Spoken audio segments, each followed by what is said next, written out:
Bonjour à vous, chers choisis de Jésus. Aujourd'hui, nous allons prendre conscience que nos difficultés, nos misères, sont des chemins de croissance pour se rapprocher davantage de notre Dieu et de devenir de plus en plus témoins de son agir. Alors voici la prière que je formulais dans le message numéro 110 du premier volume. Et je vous invite à faire pour vous cette prière.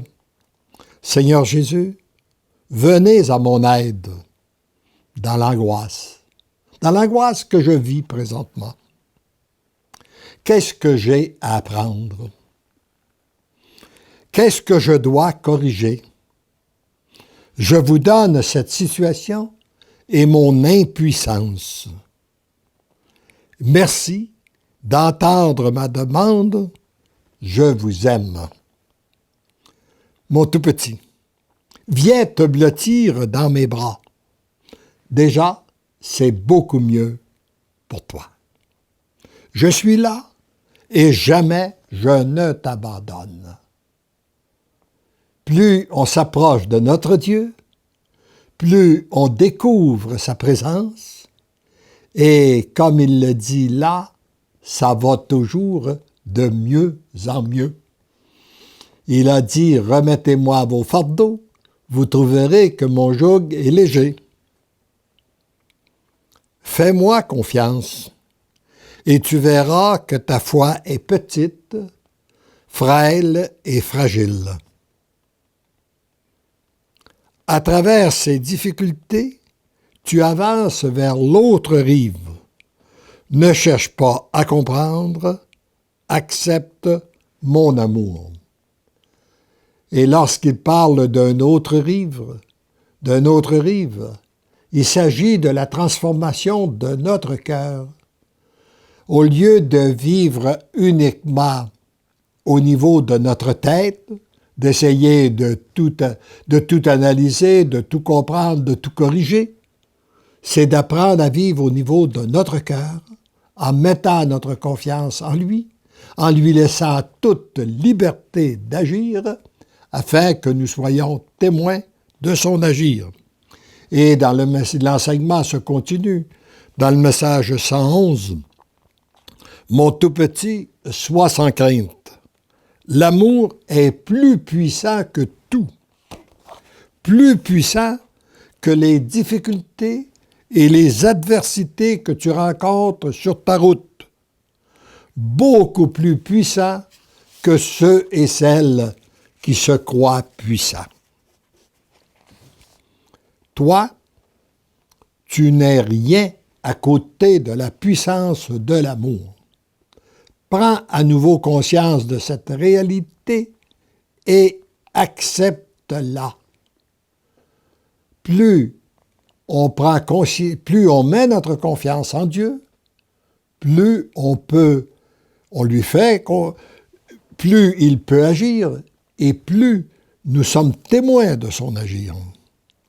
Dans le dossier de l'immeuble pour mon œuvre, tu es témoin de deux choses, ton impuissance et la toute-puissance de l'amour.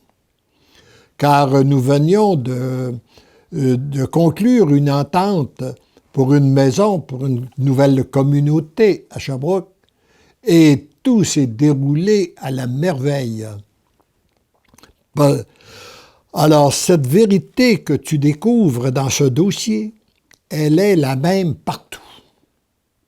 Dans tous les dossiers auxquels tu es impliqué, encore faut-il qu'elle puisse s'exercer librement. Pour qu'elle ait libre cours, il faut que tu continues, comme Jean le Baptiste, à diminuer. Que tu sois de plus en plus dans cette relation amoureuse avec l'amour. Rappelons-nous cet enseignement. Souvent, nous aimerions que Dieu prenne plus de place dans notre vie. Eh bien, il nous donne le chemin. Suivons celui de Jean le Baptiste.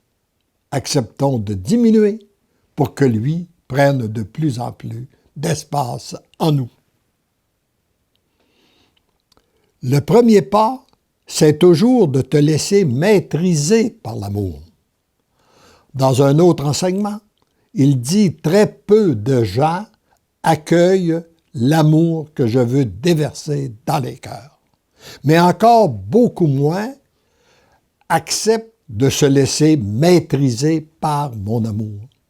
Et pour devenir de ces êtres pleins d'amour, afin que son amour puisse circuler sur la terre pleinement, il faut accepter de se laisser maîtriser par cet amour.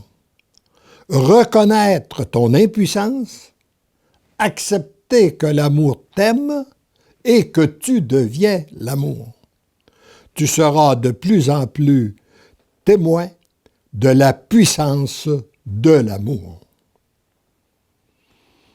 Et quand je retourne en arrière, je vois que j'ai écrit ce message en 1997. Eh bien, depuis ce temps, ce qu'il a dit, il le réalise. Car jour après jour, je suis de plus en plus témoin de la puissance de l'amour de Dieu. Il n'y a qu'une seule et vraie urgence, celle d'accepter pleinement que l'amour t'aime et que tu deviens l'amour. Je le répète parce que je pense que c'est trop important. Pour chacun et chacune de nous, il n'y a qu'une seule et vraie urgence, c'est d'accepter que l'amour t'aime. C'est-à-dire que Dieu, qui est tout-puissant, il t'aime tel que tu es. Et en accueillant son amour, toi, tu deviens un être nouveau, plein d'amour. Heureux sommes, tendrement et follement je t'aime. Heureux sommes-nous d'être sur cette voie qui nous conduit à la plénitude de l'amour.